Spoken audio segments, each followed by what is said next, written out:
Vamos falar agora sobre os capítulos 19 e 20 de Atos. É muito conhecido, inclusive você vai encontrar em quase todas as Bíblias, mapas com as 3 viagens de Paulo, que são as 3 viagens missionárias aqui contidas no livro de Atos.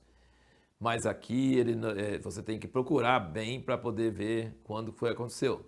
E a terceira viagem que nós vemos agora começou no capítulo 18, no versículo 22, fala que tendo chegado a Cesareia, subiu a Jerusalém, saudou a igreja e desceu a Antioquia.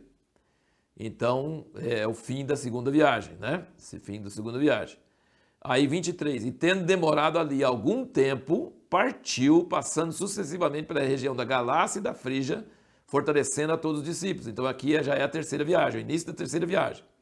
E em vez de ir por navio, aqui ele vai por terra, ali por dentro, né? Subindo de Antioquia, ele vai por dentro, ali da Turquia moderna dele. E não fala de ninguém que foi com ele. Não fala de Silas, porque na primeira viagem foi Barnabé, depois foi Silas, e aqui na terceira viagem não fala de ninguém que foi com ele.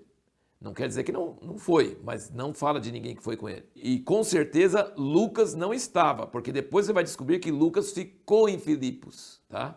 Ele ficou em Filipos, ele estava com ele em Trode, depois quando ele foi para Macedônia, ficou lá em Filipos, depois de Filipos não fala na segunda pessoa do plural, fala sempre Paulo foi, e a turma foi e fez isso e tal. Então Lucas deve ter ficado em Filipos, que nós vamos ver depois que quando ele passa em Filipos de novo, aí Lucas segue viagem com ele novamente. Então eu queria só comentar com vocês, a pergunta era do último vídeo foi qual foi a importância da equipe de Paulo, porque depois você vai notar que Paulo tinha muita gente com ele. No capítulo 20, aqui no versículo 4, fala, acompanhou Sópater de Pérea, filho de Pirro, bem como dos de Tessalônica, Aristarco e Segundo, Gaio de Derbe e Timóteo, e dos da Ásia, Tíquico e Trófimo. Aqui, ó, 1, 2, 3, 4, 5, 6, 7. E aí, versículo 5 fala, esses, porém, foram adiante e nos esperaram em Trode. E nos, então tem o Lucas também. Então, 7 ou 8. Aqui, quando ele começou a viagem, provavelmente que não, porque essas pessoas tudo eram das cidades onde ele foi passando. Então, de cada cidade que ele foi, já que ele não foi com Barnabé, não foi com Silas, ele pegou um cara de Bereia, pegou 2 de Tessalônica, 1 de Derbe, e Timóteo estava quase sempre com ele, né? E depois da Ásia, Tíquico e Trófimo.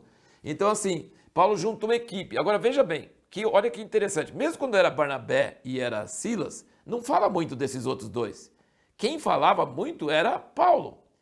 É assim como Pedro e João. Nunca você vê João falando nada. Sempre é Pedro, mas Pedro está sempre junto com João. Então, assim, eu queria enfatizar como é importante a equipe, como é importante as pessoas que ficam caladas, as pessoas que dão apoio, as pessoas que estão junto. Assim, essas pessoas são fundamentais, elas não aparecem.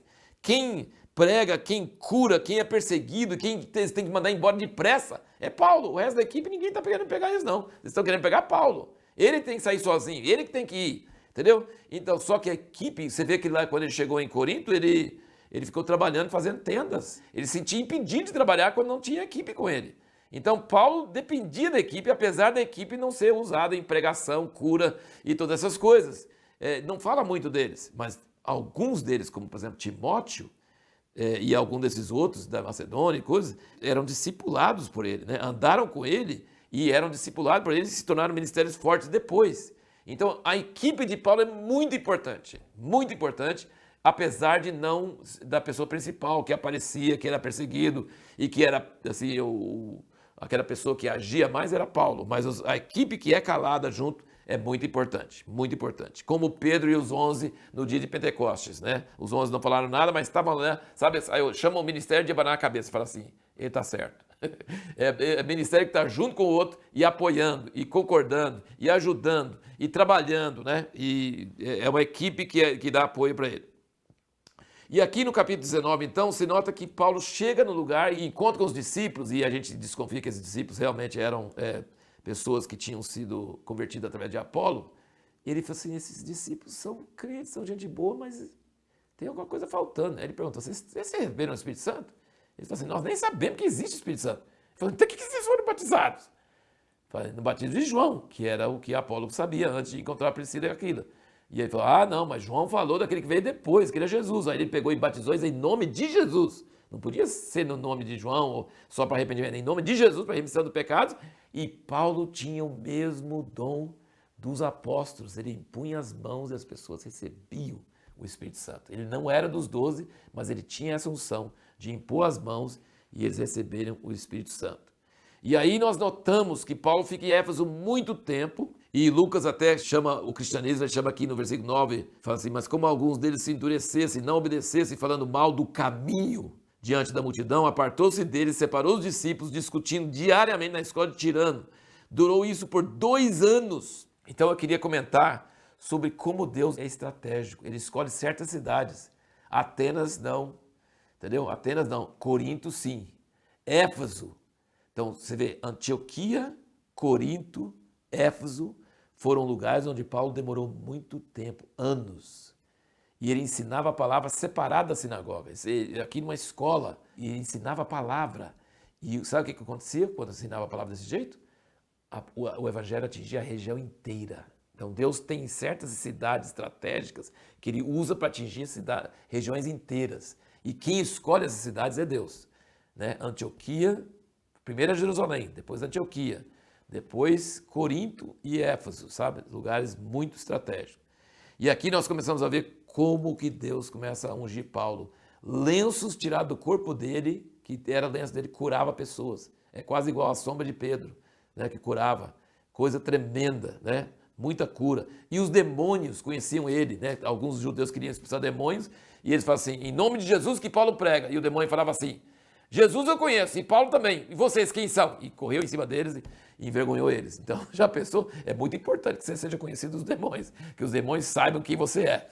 Então, assim, os demônios sabiam quem era Jesus e quem era Paulo. Inclusive, o evangelho era tão poderoso que os mágicos e as pessoas que tinham aquelas artes ocultas queimaram os livros na praça, e livros caros. Então, o evangelho foi chegando na região e isso criou uma grande perseguição. Paulo não estava por lá nessa hora.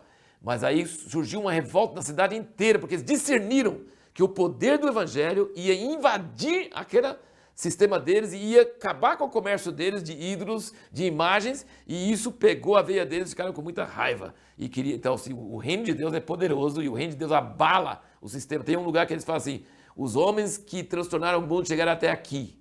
Então o evangelho não era mole não, tá? Era uma coisa poderosa e espalhava como fama e mudava a ordem das coisas, desestruturou o mundo naquela época e aí por isso que surgiu grande perseguição, muita perseguição contra eles. Aí nós vemos aqui no capítulo 20, versículo 6, né, que Lucas fala, e nós depois dos dias dos pães asmos navegamos de Filipos, tá vendo? Lucas agora volta à turma. Em 5 dias fomos ter com eles em Trode, onde nos detivemos 7 dias. E aí, diz aqui, no primeiro dia da semana, tendo nos reunido a fim de partir o pão. Sabe o que é o primeiro dia da semana? O primeiro dia da semana começa na noite de sábado, né? E Paulo sabia pregar longamente, né? E aí tem um cara que entra na Bíblia, chamado Eutico. Sabe por que ele entrou na Bíblia? Porque ele dormiu na reunião.